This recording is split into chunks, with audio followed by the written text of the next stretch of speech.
ஒருத்தர் ரொம்ப அவசரமா வந்தார். சார், மனுஷன் நிம்மதியா இருக்கிறதுக்கு என்ன வழின்னு கேட்டார். சீக்கிரமா ஒரு கல்யாணத்தை பண்ணீங்க, எல்லாம் சரியா போடும் அப்படின்னோம். அவர் ஒரு மாதிரியா பார்த்தார். ஏற்கனவே எனக்கு கல்யாணம் ஆயிட்டுது சார், அதனால தானே நிம்மதியா இருக்கிறதுக்கு வழி கேட்கறேன் அப்படின்னார். சரி, இவர் ஒரு மாதிரியான கேஸ் அப்படின்னு நினைச்சுக்கிட்டு நம்மகிட்ட இருந்த ஒரு சின்ன புத்தகத்தை அவர்கிட்ட தூக்கி கொடுத்தோம். இதை படிச்சு பாருங்கன்னு. கல்யாணத்துக்கு பிறகும் சந்தோஷமா இருக்கிறதுக்கு என்ன வழி அப்படிங்கிற கேள்விக்கு அந்த புத்தகத்துல விளக்கம் இருந்தது. கணவன் மனைவிக்குள்ள சிக்கல் வராம இருக்கிறதுக்கு அதுல சில வழிகளை சொல்லி கொடுத்துருக்குறாங்க. அதெல்லாம் என்னென்ன அப்படிங்கிறத இப்ப பார்க்கலாமா? குடும்பம்னு இருந்தா கோபம் வரதான் செய்யும். அது வந்துட்டு போகட்டும், பரவாயில்ல. ஆனா அந்த கோபம் ஒரே நேரத்துல 2 பேருக்கும் வந்துடாம பாத்துக்கணும். ஒரு சமயத்துல யாராவது ஒருத்தர் தான் கோபப்படணும், அடுத்தவங்க அமைதியா இருக்கணும். அதுக்கப்புறம் இவர் அமைதியான உடனே அவங்க ஆரம்பிச்சுக்கலாம். கோபமா ஏதாவது சொன்னா உடனே கோபமா பதில் சொல்லக்கூடாது. கொஞ்சம் பொறுத்து கோபம் தீர்ந்த உடனே அந்த பதில சொல்லலாம். அப்போ பதில் கோபமா இருந்தா கூட அது அவ்வளவு பெருசா தெரியாது. அற்ப விஷயத்துக்கெல்லாம் காய்ச்சி மூச்சுன்னு கத்திட்டு இருக்கக்கூடாது. உங்க 2 பேருக்குள்ள ஒரு தர்க்கம் ஆரம்பமாயிட்டுதுன்னு வச்சுக்கோங்க. கடுமையா 2 பேரும் விவாதம் பண்றீங்க. உங்களில் ஒருத்தர் இதுல ஜெயிக்கணும்னா அது நீங்களா இருக்க வேணாம், அடுத்தவங்க ஜெயிக்கிறதுக்கு நீங்க துணையா இருங்களேன். அப்படின்னா நீங்க கொஞ்சம் விட்டு கொடுக்கணும், அவ்வளவுதான். ஏதாவது குத்தம் சொல்லணுமா, செஞ்ச தப்ப சுட்டி காட்டணுமா, விமர்சனம் பண்ணணுமா, பண்ணுங்க, வேணான்னு சொல்லல. ஆனா சொன்னதை அப்படி சொல்றத கொஞ்சம் அன்பா இதமா சொல்லுங்க. எப்போ நடந்த தவறுகளை எல்லாம் இப்போ போய் மறுபடியும் ஞாபகப்படுத்திட்டு இருக்க வேண்டாம். நான் அப்பவே சொன்னேன் இந்த புடவை வேணாம்னு, நீங்க தான் கேட்கல, இப்போ பாருங்க கிழிஞ்சு போச்சு இப்படின்னு கத்துனாங்க ஒரு அம்மா. எப்போ சொன்னீங்கன்னு கேட்டா ஒரு 10 வருஷத்துக்கு முன்னாடி தீபாவளி சமயத்துல அப்படிங்கிறாங்க. அது என்ன இன்னும் அப்படியே புதுசாகவே இருக்கும்? உங்களுக்கு அவர் தான் பெருசு, அவருக்கு நீங்க தான் பெருசு. அதை விட இந்த உலகத்துல வேற எதுவும் முக்கியம் இல்லைன்னு நினைக்கணும். நீ தான் என்னுடைய உலகம்னு எத்தனை தடவை சொல்லியிருப்பீங்க? அதெல்லாம் வெறும் வசனமா போயிடக்கூடாது. ஏதாவது ஒரு பிரச்சனையை பத்தி கடுமையா விவாதம் பண்ணிட்டு இருக்கீங்க, அதை அப்படியே பாதியில விட்டுட்டு படுக்கைக்கு போயிடக்கூடாது. சொச்சத்தை நாளைக்கு பேசிக்கலாம்னு. அப்படி போனா தூக்கம் வராது. பிரச்சனையை ஒரு முடிவு பண்ணிக்கிட்டு அதுக்கப்புறமா தூங்க போகணும். ஒரு நாள்ல ஒரு தடவையாவது உங்க ஜோடியை பாராட்டி நல்ல விதமா கனிவா ஒரு வார்த்தை சொல்லணும் அப்படின்னு தீர்மானம் பண்ணீங்க. ஏதாவது தப்பு பண்ணிவிட்டீங்கன்னா பரவாயில்ல, அதை ஒத்துக்கிறதுக்கும் மன்னிப்பு கேட்கறதுக்கும் தயாரா இருக்கணும். அது ஒன்றும் கேவலம் கிடையாது. வீட்டுக்குள்ள தானே கேட்க போறீங்க, வெளியில யாருக்கு தெரிய போதும்? எப்படியோ உங்களுக்குள்ள ஒரு சமரசம் ஆனா சரிதான். ஒரு தகராறுன்னு எடுத்துக்கிட்டா குறைஞ்சபட்சம் அதுக்கு 2 பேர் தேவை. தனியாவே உட்காந்துக்கிட்டு நான் இப்ப தகராறு பண்ணிட்டு இருக்கிறேன் அப்படின்னு யாரும் சொல்ல முடியாது. 2 பேர் தகராறு பண்றாங்கன்னா பொதுவா அந்த 2 பேர்ல யாரு அதிகமா பேசுறாங்களோ அவங்க பேர்ல தான் தப்பு இருக்கும். அதை மனசுல வச்சுக்கணும்.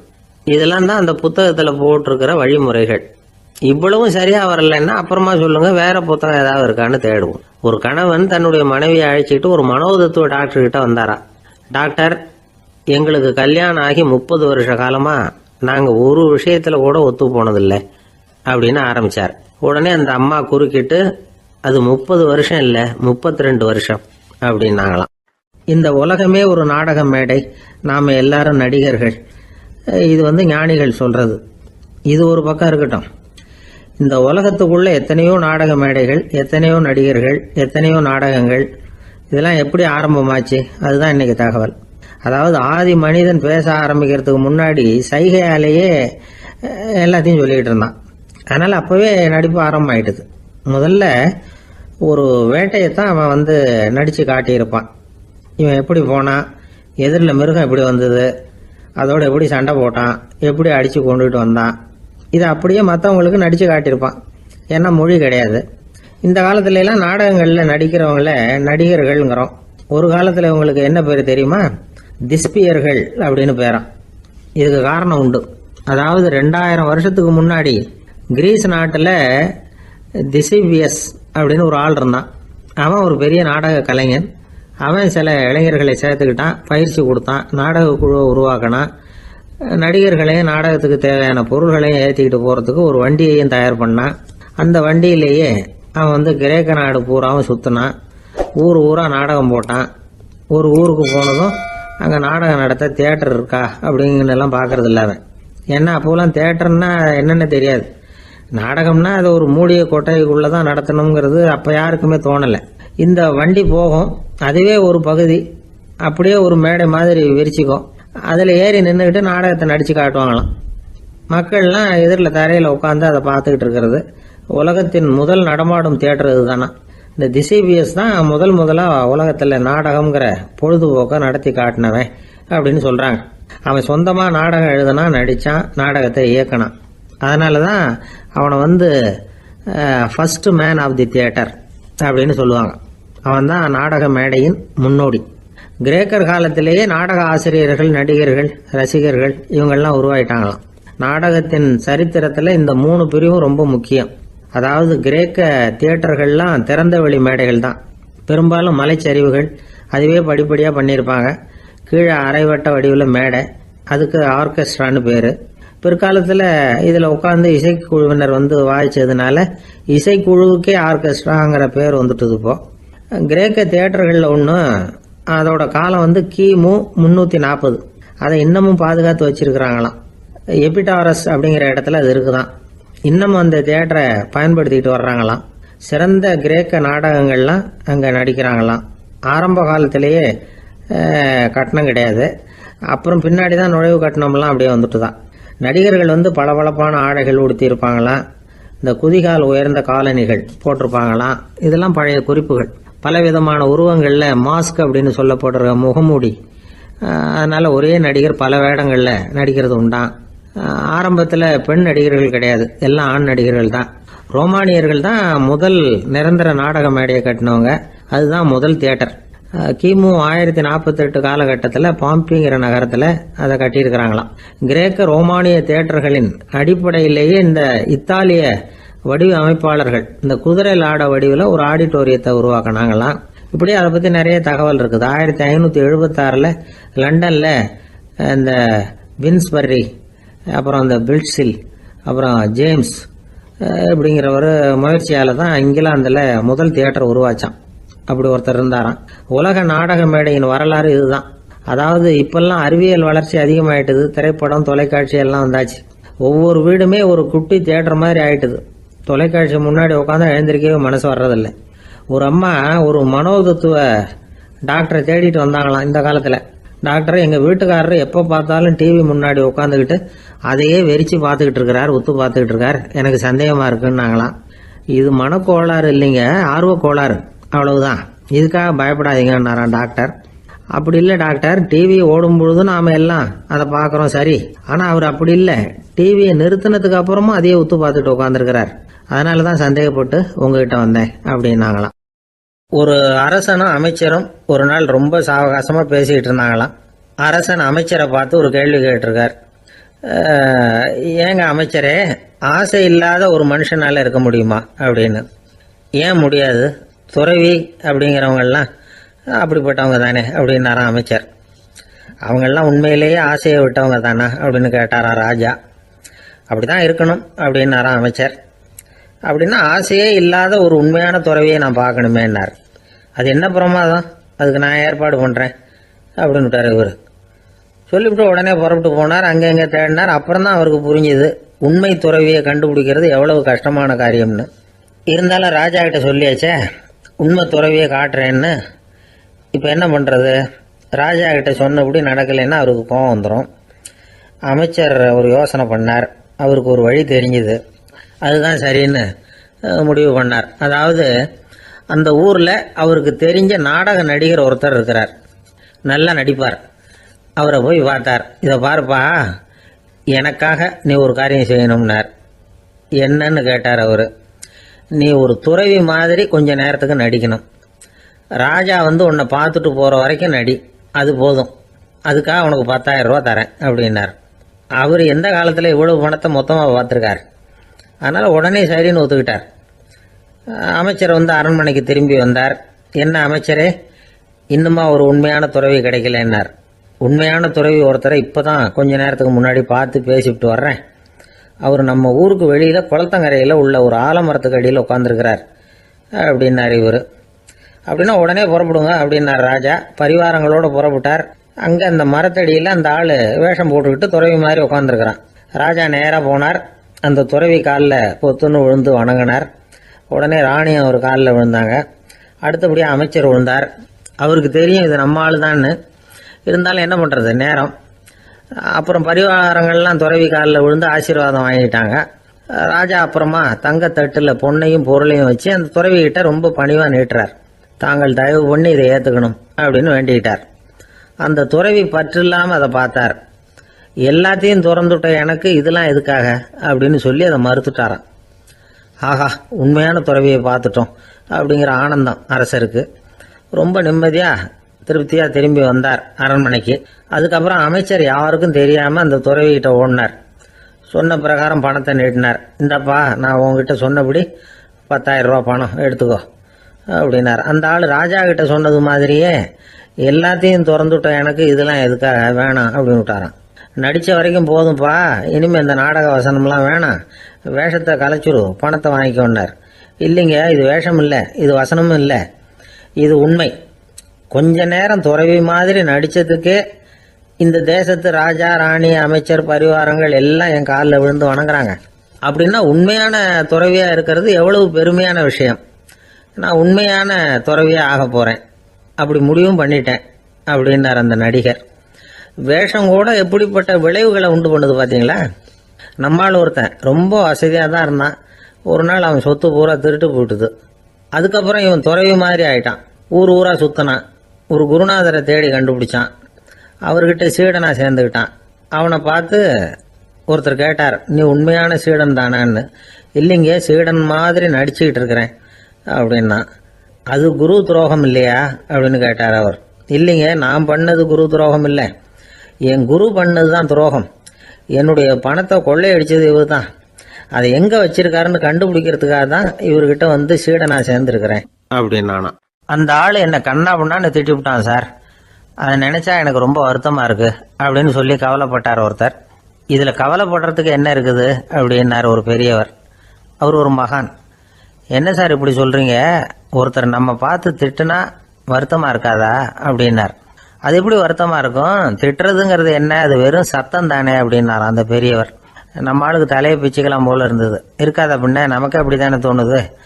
அந்த பெரியவர் சொல்கிறது ரொம்ப பெரிய விஷயம். அதை நாம் புரிஞ்சிக்க முயற்சி பண்ணலாம்னா நடைமுறை வாழ்க்கைக்கு அது ஒத்து வர்றது மாதிரி தெரிய மாட்டேங்குது.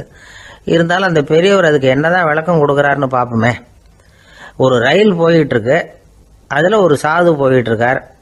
அந்த ரயில் வந்து அவர் ஹரித்வாரம் போயிட்டுருக்கார். அவர் ரயிலில் ஏகப்பட்ட கூட்டம். நம்ம ஊர் ரயில் கேட்க வேணும், டிக்கெட் வாங்கிட்டு கொஞ்சம் பேர், வாங்காத கொஞ்சம் பேர். அது என்னத்துக்கு அனாவசியமாக டிக்கெட் அப்படிங்கிற நினப்பில் பாதி பேர். இந்த கூட்டத்துக்கு மத்தியில் அந்த சாதுவும் போயிட்டு இருக்கிறார். உட்கார்றதுக்காக இருந்த இடத்துல ஒரு ஆள் படுத்திருக்கிறான்.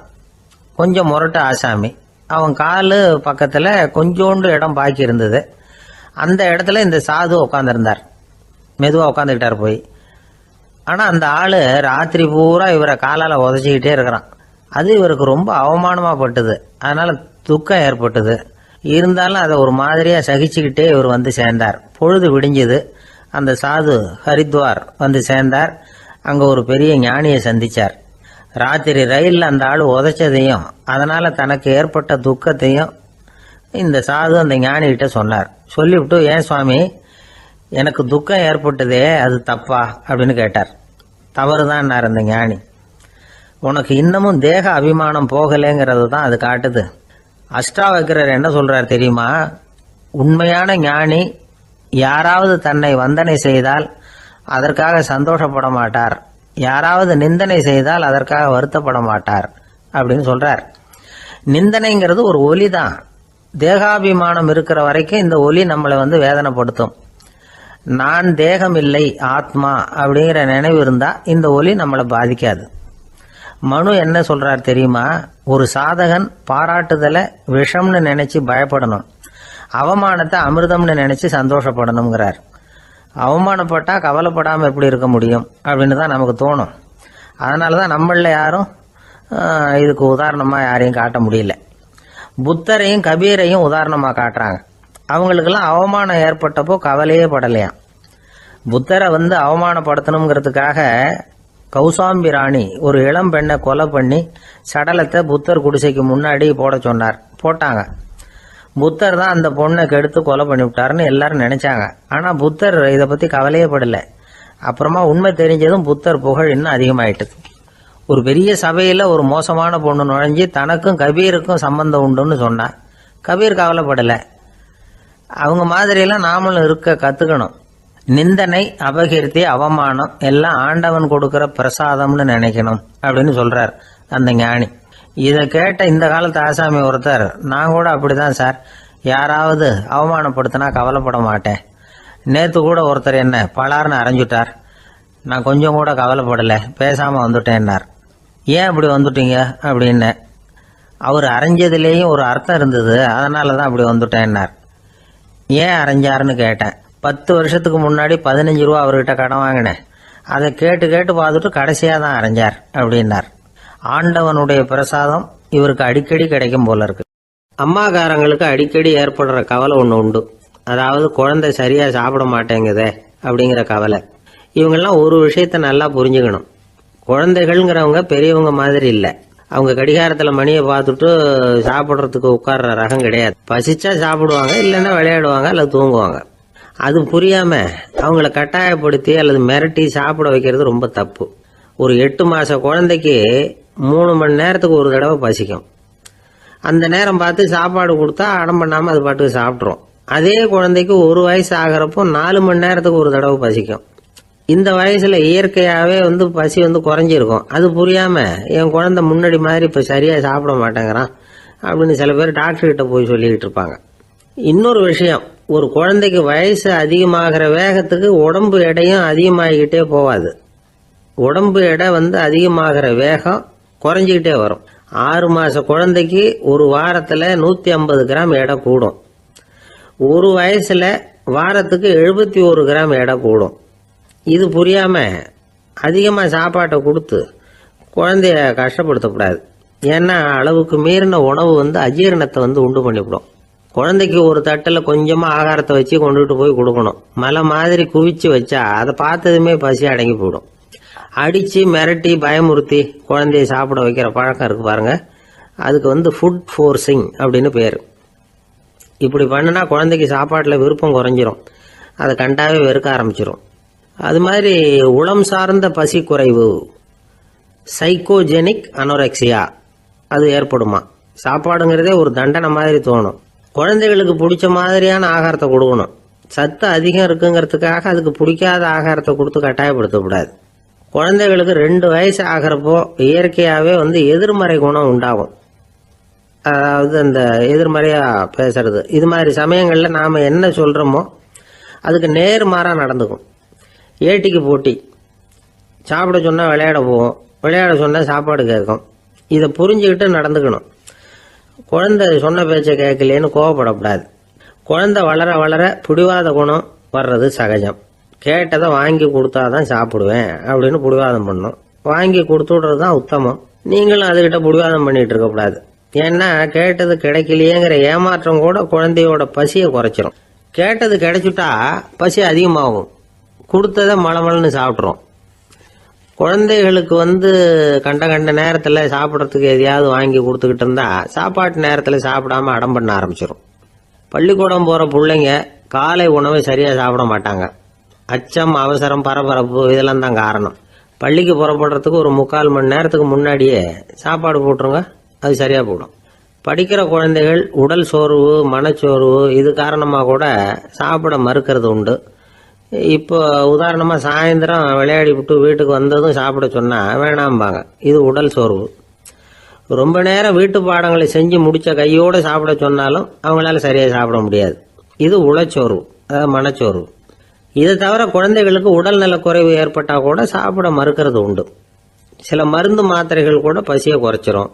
அதனால் சரியாக தெரிஞ்சுக்கிட்டு குழந்தைகளை சாப்பிட வைக்கணும். அது புரியாமல் கையில் சாப்பாட்டு தட்டை வச்சுக்கிட்டு குழந்தைகளை விரட்டிக்கிட்டு அலையக்கூடாது. ஒரு சின்ன பையன் சொன்னான், எங்கள் அம்மா சாப்பாடு போடுறது தெரிஞ்சா நான் உடனே வீட்டை விட்டு வெளியில் ஓடி போடுவேன் அப்படின்னா. ஏன் அப்படி பண்ணுறேன்னு கேட்டோம். எங்கள் அப்பா கூட அது மாதிரி தான் சார் பண்ணுவார் அப்படிங்கிறான். ஒரு ஊரில் ஒரு ராஜா இருந்தார். பெரிய அரண்மனையில் தான் இருக்கிறார்.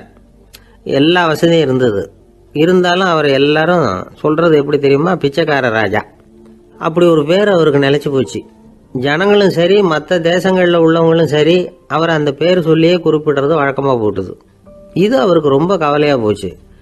என்ன இது, நம்மளை தேடி வர்றவங்களுக்கெல்லாம் நாம் சோறு போடுறோம், நம்ம புகழ்ந்து பாடல் ஏற்றி கொண்டு வர்ற புலவர்களுக்கெல்லாம் அவங்க எப்படி வந்தாலும் ஒருவேளை சோறு போடணுங்கிறது உத்தரவு. இவ்வளவுலாம் செஞ்சும் நம்மளை போய் பிச்சைக்கார ராஜான்னு எல்லாரும் சொல்றாங்களே, அது ஏன், எதுக்காக அப்படி சொல்றாங்க? இதுதான் ராஜாவுக்கு குழப்பம். சரி, இதை பத்தி நம்ம அமைச்சர்கள் கிட்ட கேட்கலாமா அப்படின்னு யோசனை பண்ணார். இந்த விஷயத்த போய் அவங்க கிட்ட எப்படி கேட்கறதுன்னு அவருக்கு தயக்கமா இருந்தது. கௌரவ குறைச்சலா தெரிஞ்சுது அவருக்கு. சரி, சாதாரண குடிமக்கள் கிட்ட இதை பத்தி கேட்கலாமா அப்படின்னு யோசனை பண்ணார். கேட்கலாம், ஆனால் அவங்க யாரும் ராஜா முன்னாடி வந்து நின்று தைரியமாக பேசக்கூடிய அளவுக்கு இல்லை. ராஜாவோட குழப்பம் நாளுக்கு நாள் அதிகமாக போச்சு. கடைசியாக அவர் ஒரு முடிவுக்கு வந்தார். அதாவது இதை பற்றி ஒரு பிச்சைக்காரங்கிட்டே கேட்டு பார்த்துட்டா என்ன. இதுதான் அவர் பண்ண முடிவு. உடனே மாறு வேஷம் போட்டுக்கிட்டு நகர்வலம் போனார். ஒரு பிச்சைக்காரனை கண்டுபிடிச்சார். இதை பாருப்பா, நம்ம ராஜாவை எல்லாரும் பிச்சைக்கார ராஜான்னே சொல்கிறாங்களே, அதுக்கு என்ன காரணமாக இருக்கும் அப்படின்னு கேட்டார். அதுக்கு அவன் சொல்கிறான், இதுக்கான பதிலை இன்னும் ஒரு 30 நாளில் சொல்கிறேன் அப்படின்னா. உடனே இவருக்கு சந்தோஷம். உண்மையை அவங்ககிட்ட சொன்னார். நான் வேற யாரும் இல்லை, நான் தான் இந்த நாட்டு ராஜா. இப்போ நீ என் கூடவே வந்துடு, அரண்மனையிலேயே தங்கிக்கோ. 30 நாள் கழித்து எனக்கு பதில் சொல்லிவிட்டு அதுக்கப்புறமா நீ போகலாம் அப்படின்னு சொல்லி அழைச்சிட்டு வந்துட்டார். அரண்மனையில் ஒரு மூலையில் அவன் தங்கறதுக்கு இடம் கொடுத்தார். தினம் 2 வேளையும் இவனுக்கு சோறு போடுங்க அப்படின்னு உத்தரவு போட்டார். ராஜா கொடுத்த இடத்துல போய் உக்காந்துக்கிட்டான் அந்த பிச்சைக்காரன். தினமும் அந்த அரண்மனையில் நடக்கிறதையெல்லாம் கவனிச்சுக்கிட்டு வந்தான். வேளைக்கு சாப்பாடு வரும், சாப்பிட்டுக்கிட்டு இருக்கான். இப்படி 30 நாள் முடிஞ்சுது. ராஜா வந்தார். என்ன, என்னோட கேள்விக்கு பதில் என்னன்னு கண்டுபிடிச்சிட்டியான்னார். கண்டுபிடிச்சிட்டேன்னா. என்ன எல்லாரும் பிச்சைக்கார ராஜான்னு சொல்கிறாங்களே, அது நியாயமாக படுதா உனக்குன்னு கேட்டார். நியாயமாக தான் படுது, சந்தேகம் இல்லாமல் நீங்கள் பிச்சைக்கார ராஜா தான். என்னதான் நீங்கள் வசதியோடவும் படைபலத்தோடவும் இருந்தால் கூட நீங்கள் எங்கள் வர்க்கத்தை சேர்ந்த ஆசாமி தான் அப்படின்னு அடித்து சொல்லிவிட்டான் அந்த ஆள். எதனால் அப்படி சொல்கிறேன்னு கேட்டார் இவர். அரசே, ஒரு உண்மையை கண்டுபிடிச்சி சொல்கிறதா நான் உங்ககிட்ட சொன்னேன். நீங்கள் ராஜ பரம்பரைன்னா உடனே உங்கள் கழுத்தில் கிடக்கிற முத்து மாலையை கழட்டி பரிசாக கொடுத்துருப்பீங்க, பொண்ணையும் மணியையும் கொடுத்துருப்பீங்க. ஆனால் நீங்கள் அப்படி செய்யலை. என்னை ஒரு மூலையில் உட்கார வச்சு 2 வேளை சோறு போட சொன்னீங்க. உங்களை தேடி யார் வந்தாலும், யார் பாராட்டி பேசினாலும் அல்லது பிரச்சனைகளை சொன்னாலும் நீங்கள் செய்கிற ஒரே காரியம் சோறு போடுறது தான். பிச்சைக்காரனுக்கு சோறு மட்டும்தான் உலகம். உங்கள் விஷயத்திலையும் நீங்கள் அப்படி தான் நினைக்கிறதாக தெரியுது. நல்லா கவனிங்க. எந்த ஒரு பிரச்சனைக்கும் சோறு தான் முடிவுன்னு நினைக்கிறீங்க பாருங்கள். நீங்கள் சந்தேகமில்லாத எங்களை சேர்ந்த ஆளு தான் அப்படின்னு விட்டான் அந்த பிச்சைக்காரன். அதுக்கப்புறம் தான் அந்த ராஜா தன்னுடைய தவறுகளை எல்லாம் தேர்த்திக்கிட்டாராம். பசின்னு வர்றவங்களுக்கு சோறு தான் போடணும், அது தப்பு இல்லை. பாராட்ட வர்றவங்களுக்கெல்லாம் சோத்தையே போட்டு அனுப்புனா இப்படி தான் பேர் வரும்.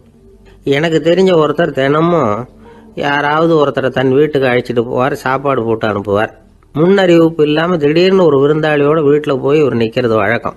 அந்த அம்மாவும் இவருக்காக தயார் பண்ணி வச்சிருந்ததை இவர் அழைச்சிட்டு வந்திருக்கிற விருந்தாளிக்கு போட்டுருவாங்க. விருந்தாளி சாப்பிட்டுட்டு போனதுக்கப்புறம் இவர் மனைவி கிட்ட உனக்கு சிரமம் வேணாம் அப்படின்னு சொல்லிவிட்டு பக்கத்தில் உள்ள ஒரு ஹோட்டலுக்கு போய் காசு கொடுத்து சாப்பிட்டுட்டு வந்துடுவார். பல நாள் இப்படி நடக்கும். ஒரு நாள் அவரை தனியாக கூப்பிட்டுக்கிட்டு போய் ஏன் இப்படி பண்ணுறீங்கன்னு கேட்டோம். அதுக்கு அவர் சொல்கிறாரு, எங்கள் வீட்டு சாப்பாட்டிலேருந்து தப்பிக்கிறதுக்கு எனக்கு வேற வழி எதுவும் தெரியல சார், அதனால தான் இப்படி பண்ணிகிட்டு இருக்கிறேன் அப்படின்னார் ரொம்ப பரிதாபமாக. ஆஃபீஸை முடிஞ்சு வீட்டுக்கு போகிற சமயத்தில் ஒருத்தர் கடைக்கு போய் ஸ்வீட் வாங்கினார். சரி, வீட்டுக்கு பிள்ளைங்களுக்கு தான் வாங்கிட்டு போகிறார் அப்படின்னு மற்றவங்க நினச்சாங்க. அவர் அப்படி செய்யலை. அந்த இடத்துலையே பொட்டலத்தை பிரித்தார். திருட மாதிரி அப்படியே சுற்றி ஒரு தரம் பார்த்துக்கிட்டார். யாரும் தெரிஞ்சவங்க இல்லைங்கிறத முடிவு பண்ணிவிட்டு அவசரமாக அதை அப்படியே போட்டு முழுகிவிட்டு கையை தொடச்சிக்கிட்டு நல்ல பிள்ளை மாதிரி நடந்து போக ஆரம்பிச்சிட்டார். அவர் யாருன்னா, அவரோட பிரச்சனை எல்லாருக்கும் தெரியாது, சில பேருக்கு தான் தெரியும். அதாவது அவர் உடம்பில் சர்க்கரை இருக்குதுன்னு டாக்டர் சொல்லிவிட்டாராம். அதனால் வீட்டில் சர்க்கரையே இவர் கண்ணில் காட்டுறதில்ல. அதனால் இவர் யார் கண்ணிலையும் படாமல் இப்படிப்பட்ட வேலைகள்லாம் செய்கிறது வழக்கம். யாருக்கும் தெரியாமல் இப்படி ஸ்வீட்டை வாங்கி சாப்பிட்டுட்டு அவர் பாட்டு போயிடுறது. இப்படிப்பட்டவங்களுக்கெல்லாம் கொஞ்சம் ஆறுதலான தகவல் இன்றைக்கி. அது என்னென்னா, நாம் சாப்பிட்ற சர்க்கரைக்கும் நம்ம உடம்பில் உள்ள சில கோளாறுகளுக்கும் அப்படி என்ன தான் சம்மந்தம் இருக்குது. இதை பற்றி சமீபத்தில் சில ஆராய்ச்சிகள்லாம் நடந்திருக்குது. ஏன்னா சர்க்கரைன்னாவே விஷம் மாதிரி அதை பார்க்குறவங்களும் சில பேர் உண்டு. சின்ன பிள்ளைங்களுக்கு வயத்தில் பூச்சி உண்டாகிறதுலேருந்து பெரியவங்களுக்கு நீரிழிவு வர்ற வரைக்கும் எல்லாத்துக்கும் சர்க்கரை தான் காரணம்னு சொல்லிகிட்டு இருக்கிறோம். ஆனால் அந்த அளவுக்கு பயப்பட வேண்டிய அவசியம் இல்லை அப்படின்னு சொல்கிறாங்க. சர்க்கரை வியாதி, இருதய நோய், பித்த நீர் பை நோய், இதெல்லாம் சில நோய்கள்லாம் நாம் சாப்பிட்ற சர்க்கரைக்கும் தொடர்பு இருக்குன்னு நினைக்கிறோம். ஆனால் அப்படி சம்பந்தம் உண்டுங்கிறதுக்கு போதுமான அளவுக்கு ஆதாரம் இல்லை அப்படிங்கிறாங்க ஆராய்ச்சியாளர்கள். ஒரே ஒரு சம்பந்தம் தான் உறுதியாக இருக்குதான். அதுவும் இந்த பல் சிதைவு அப்படின்னு இருக்கு இல்லையா, அந்த சர்க்கரை சாப்பிட்றதுக்கும் இந்த பல் சிதைவுக்கும் சம்பந்தம் இருக்குது அப்படிங்கிறத மட்டும் உறுதியாக சொல்கிறாங்க. சர்க்கரைன்னா நாம் சாப்பிட்ற ஜீனி மட்டும் இல்லை, பழம், காய்கறி, பால், தேன் இப்படி எல்லாத்துலேயும் அது இருக்குது. கேரட்டு கொடுக்குற சத்தில் 88% சர்க்கரை, ஆப்பிள் கொடுக்குற சக்தியில் 95% சர்க்கரை. இது ஜீனி சர்க்கரை, இது ஆப்பிள் சர்க்கரை அப்படிங்கிற வித்தியாசம்லாம் உடம்புக்கு கிடையாது. ரெண்டுமே உடனடியாக சக்தி கொடுக்குது. ஒரு ஸ்பூன் சர்க்கரையில் 16 கலோரி தான் சத்து இருக்குது. அதிகமாக சர்க்கரை சாப்பிட்டா நீரிழிவு வந்துருங்கிறது தப்பான ஒரு அபிப்பிராயம். டயபெட்டிஸுங்கிறது ஒரு மெட்டபாலிக் டிஸார்டர், அவ்வளவுதான். அதாவது நாம் சாப்பிட்ற சர்க்கரையை நம்ம உடம்பு திறமையாக உபயோகப்படுத்திக்க முடியல அப்படின்னு அர்த்தம். அதனால தான் அதிகமாக இனிப்பு வேணாம்னு சொல்கிறோம். ஏற்கனவே உடம்பால் முடியாத ஒன்றை மறுபடியும் அது தலையில் சுமத்தி அதிகமாக வேலை வாங்க வேணாமே அப்படிங்கிறதுக்காக தான். ஆகாரத்தில் அதிகமாக சர்க்கரை இருந்தால் அதனால் உடனே சர்க்கரை வியாதி வந்துடும்ங்கிறதுக்கு விஞ்ஞான ரீதியாக போதுமான ஆதாரம் இல்லை. அதனால் எப்போவாவது அதிகமாக ஸ்வீட்டு சாப்பிட்டுட்டா ஐயோ அதிகமாக சாப்பிட்டோமோ என்ன பண்ண போகுது தெரியலையே அப்படின்னு நினச்சி மனசை போட்டு குழப்பிக்க வேண்டியதில்லை. பொதுவாக எதுவுமே அதிகமாக வேண்டாம், எல்லாம் சீராக இருந்தால் போதும். நீரிழிவுங்கிறது புதுசாக வந்துட்ட ஒரு நோய் இல்லை, ரொம்ப காலமாகவே இருக்கிற ஒன்று தான். நம்ம முன்னோர்கள் இதை மதுமேகம் அப்படின்னு சொல்லுவாங்க. அதை கட்டுப்படுத்துறதுக்கு அவங்களே சில வழிமுறையை சொல்லி வச்சுருக்கிறாங்க. அது என்னென்னா வேறு ஒன்றும் இல்லை, இந்த பாவக்காய், முள்ளங்கி, அருகம்புல், அவ்வளவுதான். வெள்ளை முள்ளங்கி இருக்குல்ல, அதை வாரத்துக்கு 3 நாள் சாப்பிட்டுக்கிட்டு வாங்க. நூலுக்கோல் ரொம்ப நல்லது. இல்லைன்னா முள்ளங்கி சாறு 1 ounce சாப்பிட்டுட்டு வரலாம். ரத்தத்தில் சேர்கிற சர்க்கரை அளவு இதெல்லாம் கட்டுப்படுத்துது. சிறுநீரில் காணப்படுகிற சர்க்கரை அளவையும் சமநிலைப்படுத்துது. தினமும் ஆகாரத்தில் கோதுமை, கேழ்வரகு, வெந்தயம், கருவேப்பிலை, சோயாபீன்ஸ் எது கிடைக்குதோ சேர்த்துக்கலாம். இப்படிலாம் செஞ்சுக்கிட்டு வந்தால் அப்புறம் வீட்டுக்கு தெரியாமல் கடையில் போய் நின்றுக்கிட்டு ஸ்வீட் வாங்கி திருட்டுத்தனமாக சாப்பிட வேண்டிய அவசியமே உங்களுக்கு வராது. 2 ஆசாமிகள் கடற்கரையில் உட்காந்து சாவகாசமாக பேசிக்கிட்டு இருந்தாங்களாம். ஒருத்தர் சொன்னார், இன்னொருத்தருக்கு தெரியாமல் ஸ்வீட்டு சாப்பிட்றதே எப்பவும் இடைஞ்சல் தான் சார். நேற்றுக்கு பாருங்கள் அப்படி தான் சாப்பிட்டுக்கிட்டு இருந்தேன், வீட்டுக்காரி கண்ணில் போட்டுவிட்டுது, அதுக்கப்புறம் ஒரே ரகலையாக போச்சு அப்படின்னாரா. எனக்கு கூட அப்படி தான் சார் ஆகிட்டுது, ஒரே ரகலை அப்படின்னாரா இன்னொருத்தர். நீங்கள் சாப்பிட்டதும் உங்கள் வீட்டுக்காரங்க கண்ணில் போட்டுவிட்டுதா சார் அப்படின்னு கேட்டிருக்காரு இவர். அதுக்கு அவர் சொன்னாராம், அப்படி இல்லை சார், கடைக்காரர் கண்ணில் போட்டுவிட்டுதோ, நான் அவருக்கு தெரியாமல் அந்த ஸ்வீட்டை அவர் கடையிலேருந்து எடுத்திருந்தேன் அப்படின்னு விளக்கம் கொடுத்தாராம் இந்த ஆள். ஒரு மனுஷனுக்கு 3 விதத்தில் கர்வம் உண்டாகிறதுக்கு வாய்ப்பு உண்டு. பணம், பதவி, புகழ். பணம் அதிகமாக வந்தால் கர்வம் வரலாம், பதவி பெருசாக வந்துட்டுதுன்னா கர்வம் வரலாம், புகழ் அதிகமாக போனாலும் கர்வம் வரலாம். இந்த 3 வகையான கர்வத்துக்கும் இடம் கொடுக்காமல் இருக்கிறாங்க பாருங்கள், அவங்க தான் சிறந்த மனிதர்கள். ஒரு பெரிய பொறுப்பில் இருக்கிறவங்களுக்கு கர்வம் வந்துடக்கூடாது. அப்படி வந்துட்டுதுன்னா அது எல்லாருக்கும் இடைஞ்சல். ஒரு ராஜா இருந்தார். அவர் ஒரு நாள் தன்னுடைய தலைநகரத்தை சுற்றி வந்துக்கிட்டு இருந்தார். ஒரு இடத்துல ஒரு அழகான நிலத்தை பார்த்தார். ஆஹா, இந்த இடத்துல நமக்குன்னு ஒரு மாளிகையை கட்டினா எவ்வளோ நல்லாயிருக்கும் அப்படின்னு நினச்சார். ராஜா நினச்சா அது முடியாத காரியமா? சரி, இந்த நிலம் யாருக்கு சொந்தம்னு விசாரிங்க அப்படின்னார் பக்கத்தில் இருந்தவங்கக்கிட்ட. அவங்கெல்லாம் ஓடி போய் விசாரித்தாங்க. அந்த இடம் ஒரு வயசான கிழவிக்கு சொந்தம், வயசான அம்மாவுக்கு சொந்தமாக. அந்த அம்மா தான் அதில் ஒரு குடிசையை போட்டு குடியிருந்துகிட்டு இருக்கிறாங்க. சரி, அந்த நிலத்துக்கு ஒரு விலையை நிர்ணயம் பண்ணி அதை அந்த வயசான அம்மாக்கிட்ட கொடுத்துருங்கோ அப்படின்னு உத்தரவு போட்டார் ராஜா. ஆனால் அந்த அம்மா, இது எங்கள் பூர்வீக இடம், இதை விற்க மாட்டேன் அப்படின்னு சொல்லிவிட்டுது. சரி, 2 பங்கு விலை கொடுக்குறோம்னு சொல்லி பாருங்க அப்படின்னாங்க. அப்படியே சொன்னாங்க அரண்மனை ஆட்கள். அதுக்கும் சம்மதிக்கலை அந்த அம்மா. இதை கேள்விப்பட்டதும் ராஜாவுக்கு கோபம் வந்துட்டுது. தன்னுடைய ஆளுங்களை கூப்பிட்டார். போய் அந்த குடிசையை பிரித்து எறிங்க, காசெல்லாம் ஒன்றும் கொடுக்காதீங்க அப்படின்னு கத்தினார். அவ்வளோதான். அடுத்த நிமிஷம் அரண்மனை ஆசாமிகள் போனாங்க, குடிசையை பிரித்து எரிஞ்சாங்க. அந்த வயசான அம்மா இருக்குது, அதுவும் அந்த இடத்த விட்டு துரத்தி விட்டாங்க. அந்த இடத்துல ஒரு அரச மாளிகையை கட்டி முடிச்சிட்டாங்க. அந்த வயசான அம்மா பாவம், ராஜாவே இப்படி பண்ணால் யார்கிட்ட போய் முறையிட முடியும்? ஒரு ஞானி இருந்தார், அவர்கிட்ட போய் சொன்னாங்க. அவர் இவங்க சொன்னதை கேட்டு மனசில் வச்சுக்கிட்டார். ஒரு நாள் அந்த ராஜாவே இந்த ஞானியை கூப்பிட்டார். புதுசாக ஒரு மாளிகை கட்டியிருக்கிறேன், வந்து பாருங்கன்னு. சரின்னு சொல்லி இந்த பெரியவர் ஒரு நாள் இந்த மாளிகைக்கு போனார். சும்மா போகல, ஒரு கழுதையையும் ஓட்டிகிட்டு போனார். கொஞ்சம் சாக்குகள், வெத்து சாக்கு, அதையும் எடுத்து கழுதை முதுகில் போட்டு கழுதையை ஓட்டிகிட்டு போகிறார். ராஜா பார்த்தார். அவருக்கு இது ஆச்சரியமாக இருந்தது. என்ன இது, மாளிகைக்கு வந்துட்டு போங்கன்னு கூப்பிட்டா கழுதை சாக்கு இதெல்லாம் கொண்டு வராரு, ஒன்றும் புரியலையேன்னு நினச்சார். எதுக்காக இதெல்லாம்னு கேட்டார். அரசருடைய தோட்டத்திலேருந்து கொஞ்சம் மண் எடுத்துகிட்டு போகிறதுக்கு ஆசைப்பட்றேன், அதுக்கு நீங்கள் அனுமதி கொடுக்கணும் அப்படின்னாரு இவர். இது என்ன வேடிக்கையான கோரிக்கையாக இருக்குது அப்படின்னு நினச்சார் ராஜா. இருந்தாலும் மண் தானே கேட்குறாரு, எடுத்துகிட்டு போகட்டுமே அப்படின்னு நினச்சார். சரின்னு அனுமதி கொடுத்தார். அந்த பெரியவர் தோட்டத்துக்கு போனார், மண்ணை வெட்டினார், சாக்கில் போட்டு நிரப்புனார். ராஜாவை கொஞ்சம் கிட்ட வாங்கன்னு கூப்பிட்டார். இந்த மண் மூட்டையை தூக்கி கழுதையோட முதுகில் வைக்கணும், கொஞ்சம் உதவி பண்ணுங்கன்னார். ஓ பண்ணுறேனே அப்படின்னு சொல்லி ராஜா கிட்ட போனார். மூட்டையை தூக்கி பார்க்குறாரு, முடியல, திணறி போயிட்டார். இப்போ அந்த ஞானி பேசினாராம். அரசே, இந்த ஒரு சாக்கு மண்ணையே உங்களால் தூக்க முடியல, அந்த கிழவிகிட்ட இருந்து அந்த அக்கிரமமாக அபகரித்த இந்த தோட்டம் பூராவையும் சுமக்கணும்னு ஆசைப்படுறீங்களே, அது உங்களால் முடியுமா அப்படின்னு கேட்டாராம். ராஜா யோசனை பண்ண ஆரம்பித்தார். தன்னுடைய செயலுக்காக வருத்தப்பட்டாராம். அந்த வயசான அம்மாவை உடனடியாக வரவழைச்சார். தாயே, தப்பு பண்ணிட்டேன், என்னை மன்னிச்சுக்குங்க, இன்னையிலேருந்து இந்த மாளிகையும் தோட்டமும் உங்களுக்கு தான் சொந்தம் அப்படின்னு சொல்லிவிட்டாராம். போகிறப்ப இந்த உலகத்திலேருந்து எண்ணத்தை எடுத்துகிட்டு போக போகிறோம், அதனால் ரொம்பவும் அலட்டிக்க வேண்டியதில்லை, கர்வப்பட வேண்டியதில்லை அப்படிங்கிறது ஒரு பெரிய உபதேசம். ஒரு பெரிய மனுஷன் சாக கிடந்தார், ரொம்பவும் அழுதார். ஏன் அழறீங்க அப்படின்னு கேட்டாங்க சுற்றி இருந்தவங்க. நான் சாகிறதுக்காக கவலைப்படலை, நான் நம்ம ஜனங்களுக்காக எவ்வளவோ காரியம்லாம் செஞ்சுக்கிட்டு வந்தேன். நான் செஞ்சுக்கிட்டு வந்த சேவையை இனிமேல் யார் செய்ய போகிறாங்க, அது யாரால் முடியும், அதை நினச்சி தான் அழறேன் அப்படின்னாராம். ஒருத்தர் முன்னாடி வந்தார். அதுக்காக நீங்கள் கவலைப்படாதீங்க, உங்கள் சேவையை தொடர்ந்து செய்கிறதுக்கு என்ன மாதிரி இளைஞர் பட்டாலும் தயாராக இருக்குது, இருந்தாலும் எங்கள் கவலை என்னென்னா அப்படின்னு இழுத்தார். என்ன சொல்லுங்கன்னு கேட்டார் அவர். நீங்கள் இது வரைக்கும் என்ன சேவை செஞ்சுக்கிட்டு வந்தீங்க, அதுதான் எங்களுக்கு இன்னமும் புரியாத புதிராக இருக்குது அப்படின்னாராம் அவர். ஒரு நண்பர் அவசரமாக என்கிட்ட ஓடி வந்தார். அப்புறம் சொன்னார், என்னால் நம்பவே முடியல சார், என் பையனா இப்படி அப்படின்னு சொல்லி ஆச்சரியப்பட்டார். உங்கள் பையன் அப்படி என்ன தான் செஞ்சுட்டான் அப்படின்னு கேட்டேன். என்னால் முடியாத ஒரு காரியத்தை அவன் செஞ்சுட்டான் சார் அப்படின்னார். அது என்னன்னு தான் சொல்லுங்களேன். என்ன, 5வது வகுப்பில் அவன் ஒரே தடவையில் தேறிட்டான் சார், அதாவது ஒரே அட்டம்ப்டில் பாஸ் ஆகிருக்கான் அப்படின்னார். மூச்சு வாங்க, கஷ்டப்பட்டு பரீட்சை எழுதுனது அவன், இவருக்கு ஏன் மூச்சு வாங்குது?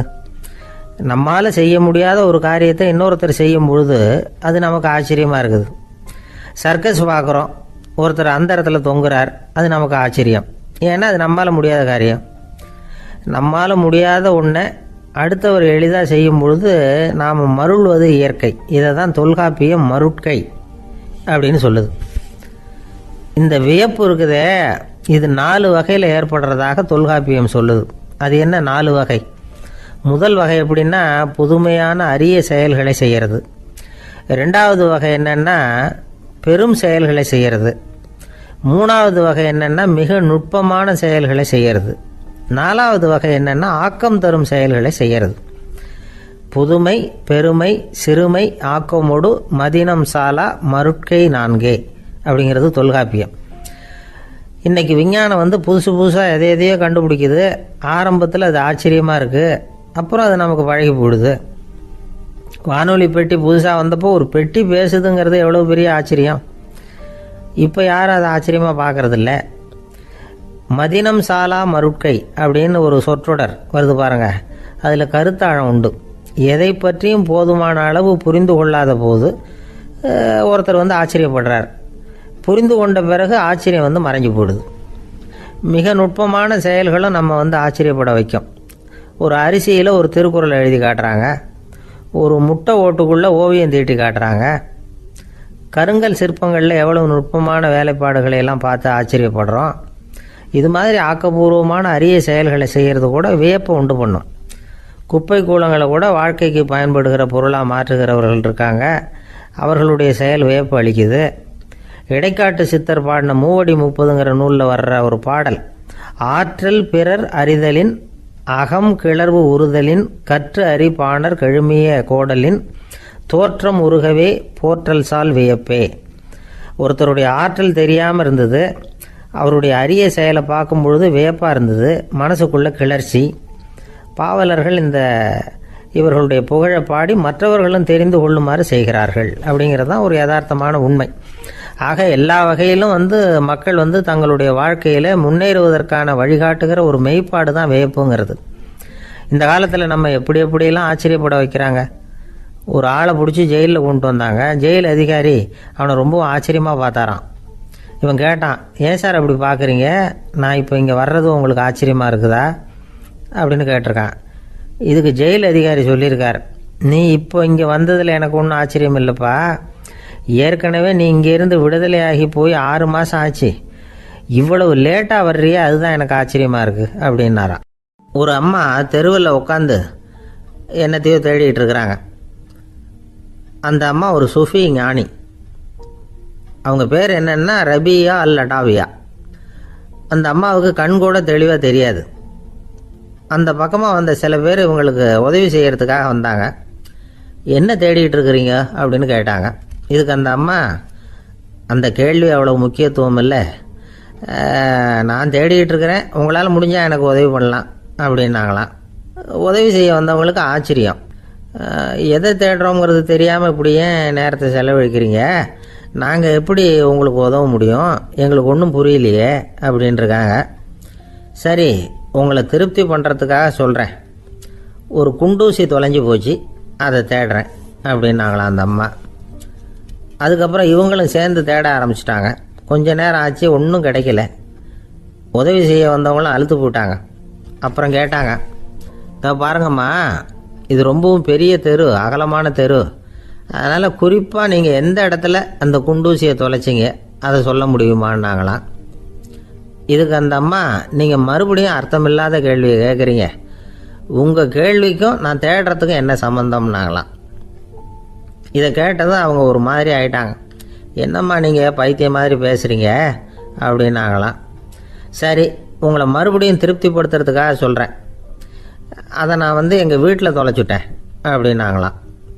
அப்புறம் எதுக்காக இங்கே தேடிட்டு இருக்கிறீங்க அப்படின்னு கேட்டிருக்காங்க. ஏன்னா இங்கே தான் வெளிச்சம் அதிகமாக இருக்குது, அங்கே வீட்டுக்குள்ளே இருட்டாக இருக்குது, அதனால் இங்கே தேடுறேன், வெளிச்சம் உள்ள இடத்துல தானே தேட முடியும் அப்படின்னாங்களாம் அந்த ஞானி. இந்த கதைக்கு என்ன அர்த்தங்கிறத பெரியவங்க சொல்கிறாங்க. அதாவது இந்த தேடுதல்ங்கிறது ஒரு வியாதி. அது நம்ம சதா அலைய வைக்கும், பைத்தியமாக மாற்றுறதுக்கு முயற்சி பண்ணோம். ஒரு காலம் அது நிறைவு அடையவே அடையாது. வாழ்வுங்கிறது ஒரு புரிந்து கொள்ள முடியாத சதா இயங்கி கொண்டிருக்கிற ஒரு செயல். அதுக்கு ஆரம்பமும் இல்லை, முடிவும் கிடையாது. எதையோ தேடணும் அப்படிங்கிற உந்துதல் நமக்குள்ளே இருக்கும், ஆனால் குறிப்பாக எதை தேடிட்டு இருக்கிறோம் அப்படிங்கிறது புரியாது. அப்படி ஏதாவது ஒன்றை தேடி அடைஞ்சிடுறோம்னு வச்சுக்கோங்க, உடனே ஒரு அதிருப்தி வந்துடும். அதனால் வாழ்க்கைங்கிறது சலிப்பு நிறைந்தது அப்படிங்கிற எண்ணத்தை உண்டாக்கிக்கிறோம். ஒன்று அடைஞ்சதுக்கு அப்புறம் இன்னொன்று தேட ஆரம்பிச்சிருவோம். ஆக இந்த தேடல்ங்கிறது நாம் ஒன்று அடைஞ்சாலும் அடையாவிட்டாலும் தொடர்ந்து நடந்துக்கிட்டு தான் இருக்கும். இதுக்கு முடிவே கிடையாது. இந்த உண்மையை நாம் நல்லா புரிஞ்சுக்கணும் அப்படிங்கிறது பெரியவங்களுடைய கருத்து. ஏழையும் தேடுறான், பணக்காரனும் தேடுறான், நோயாளியும் தேடுறான், நோய் இல்லாதவனும் தேடுறான், அதிகாரம் உள்ளவனும் தேடுறான், அதிகாரம் இல்லாதவனும் தேடுறான், முட்டாளும் தேடுறான், அறிவாளியும் தேடுறான்.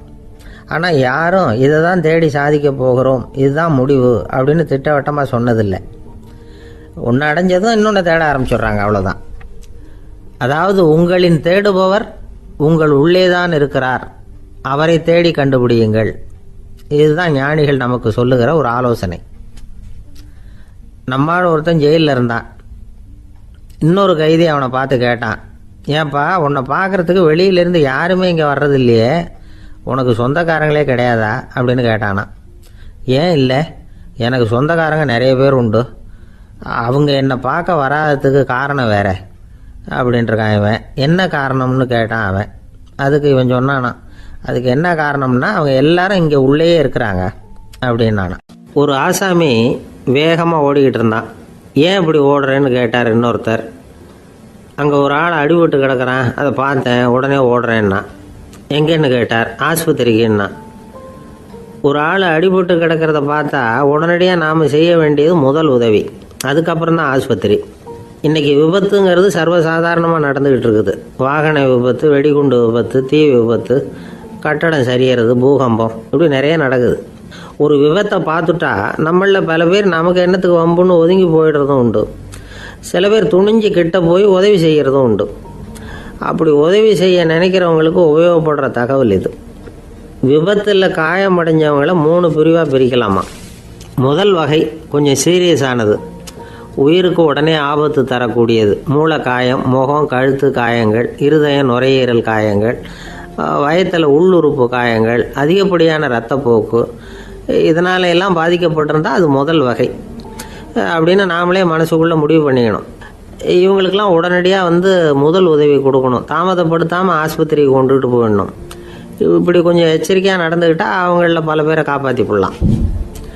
2வது வகை எப்படின்னா, முதல் உதவி விரைவாக கிடைச்சா உயிர் பிழைக்கக்கூடிய மார்பு காயங்கள், கைகால் எலும்பு முறிவு, இடுப்பு முதுகெலும்பு காயம், சீரான இரத்த சேதம், இப்படிப்பட்டவங்களை 2வது வகையாக பிரிக்கணும். ஆபத்து இல்லாத சிராய்ப்புகள், சிறு காயங்கள், இரத்த உறைவுகள், இதனால் பாதிக்கப்படுறவங்க 3வது வகை. ஒருத்தர் தலையில் அடிபட்டு நினைவு விழுந்துட்டார்னு வச்சுங்க, அவருக்கு வாந்தி வர்றதுனால புறையேறி மூச்சு அடைப்பு உண்டாகும். இப்படி ஆகாமல் இருக்கிறதுக்காக தலையை ஒரு பக்கமாக சாய்ச்சி வைக்கலாம். நாடி துடிப்பையும் இதய துடிப்பையும் தொட்டு பார்க்கணும். அது குறைஞ்சிருந்தாலும் சரி, நின்று இருந்தாலும் சரி, அவர் மார்பை நிமிஷத்துக்கு 80 தடவை உள்ளங்கையால் அழுத்தி இதய துடிப்பை மீட்கிறதுக்கு உதவி பண்ணணும். கழுத்தில் காயம்பட்டாலும் ஆபத்து அதிகம். கழுத்துக்கு அடியில் ஒரு துண்டை மடித்து வைக்கலாம். 2 பக்கமும் சின்ன தலையணை அல்லது துணி மடிப்புகளை வச்சு கழுத்தை அதிகமாக அசையாமல் பார்த்துக்கலாம். முதுகெலும்பு முறிஞ்சிருக்குமோ அப்படிங்கிற சந்தேகம் இருந்ததுன்னா அவரை அதிகமாக அசைய விடக்கூடாது. அதிகமாக அசைஞ்சால் தண்டு இடத்துல பாதிப்பு ஏற்பட்டு கை கால் விளங்காமல் போயிடும். அவரை ஒரு கனமான போர்வை இல்லைன்னா பாயில் படுக்க வச்சு 4 பேர் மெதுவாக தூக்கி மருத்துவ உதவிக்கு அனுப்பி வைக்கலாம். கையெலும்பு முறிஞ்சிருந்தால் முறிஞ்ச பாகத்தை உடம்போடு சேர்த்து அசையாமல் கட்டி போடலாம். கால் எலும்பு முறிஞ்சிருந்தால் மற்ற காலோடு சேர்த்து கட்டி போடலாம். முறிஞ்ச பாகம் தொங்காமல் பார்த்துக்கணும். அப்போ தான் வீக்கம் உண்டாகாமல் இருக்கும். வெட்டு காயம், குண்டடிப்பட்ட காயம், இதிலெல்லாம் இரத்தப்போக்கு அதிகமாக இருக்கும். ரத்தம் வெளியேற ஆபத்து அதிகம். சுத்தமான துணியை பல மடிப்புகளை மடித்து காயத்தின் மேலே வச்சு அழுத்தமாக ஒரு 10 நிமிஷம் பிடிச்சிக்கணும். ரத்தம் நின்ன உடனே காயத்துக்கு கட்டு போடலாம். சில சமயம் காயம்பட்ட பாகத்தை உயரமாக தூக்கி பிடிச்சிக்கிட்டா தான் ரத்த கசிவு நிற்கும். இந்த விவரங்களையெல்லாம் கொஞ்சம் மனசில் வாங்கி வச்சுக்கிட்டோம்னா சமயத்தில் உதவும். ஏன்னா இந்த காலத்தில் விபத்து எந்த ரூபத்தில் எப்போ வரும்னு யூகிக்கவே முடியல. நண்பர் ஒருத்தர் சொன்னார், நேற்றுக்கு பாருங்கள் சார், என் கண்ணு முன்னாடியே ஒரு சின்ன விபத்து நடந்ததுன்னார். என்னன்னு விசாரித்தோம். ஒரு பஸ்ஸில் வந்துக்கிட்டு இருந்தேன். அந்த பஸ்ஸில் பின்பக்கம் படி ஓரமாக நின்றுக்கிட்டு இருந்த ஒருத்தர் ரோட்டில் விழுந்துட்டார். டிரைவர் அதை கவனிக்கலை, நிறுத்தாமல் அவர் பாட்டுக்கு போகிறாருனார். கண்டக்டர் உடனே விசில் கொடுத்து பஸ்ஸை நிறுத்த வேண்டியது தானே அப்படின்னோம். அதுதான் சார் முடியாமல் போச்சுன்னார் அவர். ஏன்னு கேட்டாங்க. தவறி கீழே விழுந்ததே அந்த கண்டக்டர் தான் சார் அப்படிங்கிறார். ஒரு நாள் ராமர் அரசவையில் உட்காந்துருக்கிறார். ராமராஜ்யம் நடந்துக்கிட்டு இருந்த நேரம். அந்த சமயத்தில் ஒரு நாய் அரச சபைக்கு வந்துதான். அது தலையில் அடிபட்டு ரத்தம். அந்த கோலத்தில் அது அங்கே வந்தது. எல்லாரும் ஆச்சரியமாக அதை பார்த்தாங்க. ராமரும் அந்த நாயை பார்த்தார். நீங்கள் வந்த காரியம் என்ன நடந்தது, எதுவாக இருந்தாலும் பயப்படாமல் சொல்லு அப்படின்னார். உடனே அந்த நாய் மெதுவாக சொல்ல ஆரம்பிச்சுதான். ஐயா, நான் தெருவில் போய்கிட்டு இருந்தேன். வழியில் ஒருத்தர் வந்தார். அவர் வேத சாஸ்திரம்லாம் படித்த பெரியவர். அவர் எந்த காரணமும் இல்லாமல் அவர் கையில் வச்சுருந்த குச்சியால் என் தலையில் அடிச்சுட்டார். அதுதான் தலையில் ரத்தம். இதை நீங்கள் விசாரித்து தகுந்த தீர்ப்பு வழங்கணும் அப்படின்னு தான் அந்த நாய். ராமர் பார்த்தார். உடனே தன்னுடைய காவலர்களை அனுப்புனார். அந்த ஆளை எங்கே இருந்தாலும் போய் கொண்டுகிட்டு வாங்க அப்படின்னு விட்டார். காவலர்கள் போனாங்க. அந்த ஆளை பிடிச்சி கொண்டு வந்துட்டாங்க. அரண்மனைக்கு வா அப்படின்னு சொல்லி கூப்பிட்டுட்டு வந்துட்டாங்க. என்ன நடந்ததுன்னு விசாரித்தார் ராமர். அதுக்கு அந்த ஆள் சொன்னார், நான் வீதி வழியாக வந்துக்கிட்டு இருந்தேன். குறுக்க இந்த நாய் வந்தது. நான் அவசரமாக போய்கிட்டு இருந்தேன். இது எனக்கு வழி விடாமல் குறுக்க பூந்து இடைஞ்சல் பண்ணிச்சு. எனக்கு கோபம் வந்துட்டுது. அதனால் அடிச்சுட்டேன். வேத சாஸ்திரம் படித்த நான் என் வசம் இழந்து கோபப்பட்டது பெரிய தப்பு தான். அதை நான் ஒத்துக்கிறேன். குற்றத்தை ஒப்புக்கொள்கிறேன், எனக்கு என்ன தண்டனை கொடுக்கணுமோ அதை கொடுங்க, ஏற்றுக்கிறேன் அப்படின்னு விட்டார். சரி, இப்போ அந்த ஆளுக்கு தண்டனை கொடுக்கணும். என்ன தண்டனை கொடுக்கறது யோசனை பண்ணார் ராமர். அதையும் அந்த நாய்கிட்டே கேட்டார். நீயே சொல்லு, என்ன தண்டனை கொடுக்கலாம் இவருக்கு அப்படின்னார். இதுக்கு அந்த நாய் என்ன சொல்லிச்சு தெரியுமா? இவரை ஏதாவது ஒரு கோயிலுக்கு தர்மகர்த்தாவாக நியமனம் பண்ணி விடுங்க, அதுதான் இவருக்கு சரியான தண்டனை அப்படின்னுது. இதை கேட்டதும் ராமர் முகத்தில் புன்னகை. ஆனால் அங்கே இருந்த மற்றவங்களுக்கெல்லாம் ஆச்சரியம். அது எப்படி, தப்பு செஞ்சவங்களுக்கு தண்டனை கொடுக்கறது தானே நியாயம், அதை விட்டுவிட்டு தர்மகர்த்தா பதவியை கொடுக்க சொல்லுது இந்த நாய் அப்படிங்கிற ஆச்சரியம். இந்த சந்தேகத்தை அந்த நாய்கிட்டே கேட்டாங்க அங்கே இருந்தவங்க. இதுக்கு அந்த நாய் பதில் சொல்லிச்சான். நான் போன பிறவியில் ஒரு கோயிலுக்கு தர்மகர்த்தாவாக இருந்தேன். எவ்வளவோ கவனமாக எச்சரிக்கையாக தான் என்னுடைய கடமைகளை எல்லாம் செஞ்சுக்கிட்டு வந்தேன். அப்படி இருந்தாலும் சில சமயங்களில் என்னையும் மீறி கோயில் செல்வத்தை நான் அனுபவிக்கிறதுக்கு காரணமாயிட்டேன். ஒரு கோவிலுக்கு தர்மகர்த்தாவாக இருக்கிறவங்க எப்படியும் இந்த பாவத்திலேருந்து தப்பிக்கிறது கஷ்டம். அதனால தான் நான் இந்த பிறவியில் நாயாக பிறந்து இப்படி கஷ்டப்படுறேன். இதே நிலைமை இந்த ஆளுக்கும் ஏற்படணும் அப்படிங்கிறதுக்காக தான் அவரையும் ஒரு கோயிலுக்கு தர்மகர்த்தாவை நியமிக்கும்படி கேட்டுக்கிட்டேன் அப்படின்னு தான் இந்த நாய். இதிலேருந்து என்ன தெரியுது? எந்த பதவியில் நாம் இருந்தாலும் நமக்கு தெரியாமல் கூட அதை தவறாக உபயோகப்படுத்தக்கூடாதுங்கிறத இதிலேருந்து புரிஞ்சுக்கணும். இல்லைன்னா அடுத்த பிறவியில் நாயாக பிறந்து எங்கேயாவது போய் வாழாட்டிட்டு நிற்க வேண்டியது தான். கோவில் வாசலில் 2 நாய் பேசிக்கிட்டு இருந்துதான். போன ஜென்மத்தில் நான் மனுஷனாக தான் இருந்தேன். ஒரு கோவில் பூசாரி பேச்சை கேட்டுவிட்டு அவரோட கூட்டு சேர்ந்துக்கிட்டு ஆண்டவன் போட்டிருந்த நகையெல்லாம் அபகரித்து என்கிட்ட கொடுத்தாரு அவர். நான் எடுத்துகிட்டு வந்துட்டேன். திருடினது அந்த ஆள் தான், எடுத்துக்கிட்டு வந்தது தான் நான். இருந்தாலும் நான் மட்டும் நாயாக பிறந்துட்டேன். இப்போ மட்டும் அந்த பூசாரி என்கிட்ட மாட்டினா கடித்து குதறி விடுவேன் அப்படின்னு தான். அவசரப்பட்டு அப்படி செஞ்சுடாதே, பதிலுக்கு அவரும் உன்னை திருப்பி கடித்தாலும் கடிச்சிருவார். ஏன்னா அவரும் இப்போ ஒரு நாயாக தான் பிறந்திருக்கிறார் அப்படின்னு தான் இன்னொன்று. அது எப்படி உனக்கு தெரியும்னு தான் இது, நான் தானே அது அப்படின்னு தான் அந்த நாய். இந்த காலத்துக்குள்ள ஒருத்தன் தன்னோட அப்பாவை பார்த்து சொன்னான், அப்பா நான் உனக்கு உதவி செய்யலாம்னு நினைக்கிறேன், என்ன உதவி செய்யணும்னு சொல்லு அப்படின்னா. நீ சும்மா இருந்தால் அதுவே எனக்கு செய்கிற பெரிய உதவிடா அப்படின்னார் அப்பா. சும்மா இருக்கிறதும் ஒரு உதவி தான், அது மாதிரி மௌனமும் ஒரு சமூக சேவை தான் அப்படிங்கிறார் காஞ்சி பெரியவர். நமக்கு 5 புலன்கள் இருக்குது, மெய், வாய், கண், மூக்கு, செவி. இந்த 5லேயும் அதிகப்படியான வேலை எதுக்குன்னு நினைக்கிறீங்க? வாய்க்கு தான். ஏன்னா அதுக்கு 2 வேலை. இப்போ கண்ணுக்கு பார்க்குறது மட்டும்தான் வேலை, காதுக்கு கேட்குறது மட்டும்தான் வேலை, மூக்குக்கு வாசனை அறியறது தான் வேலை, உடம்புக்கு உணர்றது மட்டும்தான் வேலை. ஆனால் வாய் அப்படி இல்லை, அதுக்கு 2 வேலை. சாப்பிட்றதும் அதுதான், பேசுகிறதும் அதுதான். அதாவது வாய் ஒன்று தான் கர்மேந்திரியமாகவும் இருக்குது, ஞானேந்திரியமாகவும் இருக்குது அப்படின்னு சொல்லுவாங்க. சாப்பாட்டில் உட்காந்தா எந்தெந்த ஆகாரம் என்னென்ன ருசின்னு அறிவிக்கிற வேலையும் செய்யுது. சபையில் உட்காந்தா பாடுறது, பேசுறது, சிரிக்கிறது, இது மாதிரியான வேலையும் செய்யுது. இன்னொரு வித்தியாசம், கண்ணு, காது, மூக்கெல்லாம் ஸ்ட்ரெயின் பண்ணிக்கிட்டு வேலை செய்கிறதில்ல. ஒரு ரோஜா பூவை பார்த்தா உடனே மூக்கு அப்படியும் இப்படியும் அசைய ஆரம்பிக்கிறதில்ல. ஒரு சங்கீதத்தை கேட்ட உடனே காது ஆட ஆரம்பிக்காது. ஆனால் வாய் அப்படி இல்லை, அது பேசினாலும் சரி சாப்பிட்டாலும் சரி அசைஞ்சு தான் ஆகணும். ஆக மற்றதை விட வாய்க்கு வேலை ஜாஸ்தின்னு தெரியுது. சாப்பிட்றது, பேசுறது அப்படின்னு 2 காரியம் அதுக்கு. இப்படி 2 காரியம் இருக்கிறதுனால அது 2ஐயும் பாதியாக குறைச்சிக்கணுங்கிறது கடவுள் அபிப்பிராயமாக இருக்கணும் அப்படிங்கிறார் காஞ்சி பெரியவர். ஆனால் இப்போ நாம் அப்படியா நடந்துக்கிறோம்? அதுக்கு நேர்மாறாக நடந்துக்கிறோம். நாம் சாப்பிட்றதும் அதிகம், பேசுகிறதும் அதிகம். 2 வேலையையும் தேவைக்கு அதிகமாகவே செய்கிறோம். வாய் தான் ரொம்ப ஓவர் ஒர்க்குடு. அதுக்கு ஓய்வு கொடுத்தா உடம்பும் நல்லாயிருக்கும், உலகமும் நல்லாயிருக்கும். மௌன விரதம் இருக்கிறதெல்லாம் எதுக்காக நினைக்கிறீங்க? இதுக்காக தான். இந்த காலத்தில் மௌனமாக இருக்கிறவங்கெல்லாம் மகத்தான தொண்டு செய்கிறாங்க அப்படின்னு தான் சொல்லணும். சத்தம் அதிகமாக போய் தான் சவுண்டு பொல்யூஷன் வருது. அது மட்டும் இல்லை, மௌனமாக இருந்தால் சண்டை சச்சரவே வராது. மௌனம் கலக நாஸ்தி. ஆக இதுவும் ஒரு சமூக சேவை தான். நமக்கு தான் வாய் இருக்குதுங்கிறதுக்காக வசமாக சாப்பிட்றதும் தப்பு, வளவளன்னு பேசுகிறதும் தப்பு. ஒரு கருத்தை சொல்கிறதுக்கு ஒரே ஒரு சொல்லு போதும் அப்படின்னு இருக்கும்பொழுது 2 சொற்களை செலவு பண்ணாதே. எவ்வளவு சொன்னாலும் அதனால் ஒரு பயனும் விளையாது அப்படின்னு தெரிய வருமேயானால் அந்த ஒரு சொல்லையும் விரயம் பண்ணாதே அப்படிங்கிறார். ஒரு அறிஞர். எல்லா குணங்கள்லேயும் மௌனம்தான் சிறந்தது அப்படிங்கிறார் ஒருத்தர். மௌனமாக இருக்கிறது மூலமாக மற்றவர்கள் குறைகளை நம்மளால் தெரிஞ்சுக்க முடியும். அதே சமயத்தில் நம்மகிட்ட இருக்கிற குறைகளை மற்றவங்களுக்கு தெரியாமல் மறைச்சிக்கவும் முடியுங்கிறார் அவர். உண்மைதானே? ஒரு பெரிய மேடை பேச்சாளர், பொது வாழ்க்கையில் 25 வருஷ காலமாக ஈடுபட்டிருக்கிறவர்.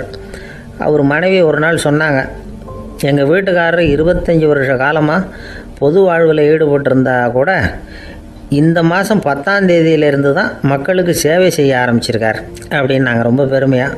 10ஆம் தேதிக்கு அப்படி என்ன விசேஷம் அப்படின்னு கேட்டோம். அன்னையிலேருந்து தான் அவர் மேடையில் பேசுகிறத நிறுத்தினார் அப்படின்னாங்க அந்த அம்மா. நம்மக்கிட்ட ஒருத்தன் தப்பாக நடந்துக்கிட்டானா உடனே நாம் என்ன செய்வோம்? கையை ஓங்கிட்டு அவனை அடிக்க போவோம். நாம் அவங்ககிட்ட அவனை விட ஒருபடி மேலாக தப்பாக நடந்துக்குவோம். ஆனால் பெரியவங்கள்லாம் அப்படி நடந்துக்கிறது இல்லை. இன்னா செய்தாரை ஒருத்தல் அவர் நாண நன்னயம் செய்து விடல் அப்படின்னு வள்ளுவர் சொல்லியிருக்கார் இல்லையா? அதுக்கு தகுந்த மாதிரி நடந்துக்குவாங்க. பாயசித் விஸ்தாமிங்கிறவர் ஒரு பெரிய ஞானி. அவர் ஒரு நாள் ராத்திரி ரொம்ப நேரம் மசூதியில் இருந்துட்டு வீட்டுக்கு திரும்பி வந்துக்கிட்டு இருக்கிறார். வழியில் ஒரு குடிகாரன், அவன் கையில் ஒரு இசைக்கருவி, அதை கண்ணா பின்னான்னு மீட்டிக்கிட்டு வாய்க்கு வந்தபடி என்னத்தையோ பாட்டுன்னு நினச்சிக்கிட்டு பாடிக்கிட்டு அவன் பாட்டுக்கு கிடக்கிறான் வழியில். அதோடு இருந்தாலும் பரவாயில்ல, அந்த பக்கமாக வழியில் போகிறவங்க வர்றவங்களையெல்லாம் பார்த்து கண்ணா பின்னான்னு திட்டிக்கிட்டு இருக்கிறான், ரொம்ப வளர்க்குறான். பாயசீத் பிஸ்தாமிங்கிற அந்த பெரியவர் அந்த வழியாக போகிறார். அவனை பார்க்குறார். அவனுடைய நிலைமையை பார்த்துட்டு பரிதாபப்படுறார். ஏன்பா இது மாதிரியெல்லாம் நடந்துக்கிற, இப்படி நடக்கலாமா அப்படின்னு ஏதோ கொஞ்சம் புத்திமதி சொல்கிறதுக்கு ஆரம்பித்தார். அவனுக்கு கோபம் வந்துட்டுது. கையில் வச்சிருந்த வாத்திய கருவி அதால் ஓங்கி அந்த பெரியவர் தலையில் ஒரு அடி கொடுத்தான். ரத்த காயம் ஏற்பட்டு போச்சு. அவன் கையில் இருந்த இசைக்கருவியும் அடித்த வேகத்தில் 2ஆக உடஞ்சி போச்சு. அவ்வளோ வேகமாக அடிச்சிருக்கான். இவ்வளவு தூரத்துக்கு நடந்து போச்சுல்ல, அந்த மாபெரும் ஞானி வாயை திறந்து ஒரு வார்த்தை கூட பேசலை. பேசாமல் தலையை பிடிச்சிக்கிட்டு அவர் பாட்டுக்கு போயிட்டார். மறுநாள் அந்த பெரியவர் என்ன பண்ணார் தெரியுமா? கொஞ்சம் இனிப்பு பண்டங்கள், கொஞ்சம் பணம், இது 2ஐயும் ஒரு ஆள் மூலமாக அனுப்பி வச்சார் அந்த குடிகாரனுக்கு. அவனுக்கு ஒன்றும் புரியல. என்ன விவரம்னு விசாரித்தான். வந்த ஆள் ஒரு கடுதாசியை நீட்டினான். அதில் விவரம் இருந்தது. ஞானி எழுதியிருக்கிறார், இதை பாருப்பா, உங்களுடைய இசைக்கருவி உடையறதுக்கு என்னுடைய தலை காரணமாக ஆயிட்டுது. அதுக்காக நான் ரொம்ப வருத்தப்படுறேன். அதுக்காக தான் பணம் அனுப்பி வச்சுருக்கேன். வேறு புதுசாக ஒரு இசைக்கருவி வாங்கிக்கோ. அப்புறம் இன்னொரு விஷயம், நேற்றுக்கு ராத்திரி என்கிட்ட ஏகப்பட்ட கசப்பான வார்த்தைகளை பேசினேன். இதோடு அனுப்பியிருக்கிற இனிப்பு பண்டங்களை சாப்பிட்டு உன்னுடைய நாவில் உள்ள கசப்பை மாற்றிக்கோ அப்படின்னு அதில் எழுதப்பட்டிருந்தது. இந்த சமயத்தில் அவன் குடி மயக்கத்தில் இல்லை, தெளிஞ்சு போயிருந்த நேரம் அது. அதனால் அதை படித்த உடனே அவனுக்கு ரொம்ப வெக்கமாக போச்சு. தலை குனிஞ்சான், யோசனை பண்ணான். கொஞ்ச நேரத்தில் தன்னுடைய நண்பர்கள் சில பேரையும் கூப்பிட்டுக்கிட்டு நேராக அந்த ஞானி இருக்கிற இடத்துக்கு ஓடினான். அவர் காலில் விழுந்தான். அவர்கிட்ட மன்னிப்பு கேட்டுக்கிட்டான். பெரியவங்களே தெரியாமல் நான் இந்த பாவ செயலை பண்ணிவிட்டேன், என்னை மன்னிச்சுங்க. உங்களுடைய பொறுமையும் போதனையும் என்னுடைய கண்ணை திறந்துட்டுது.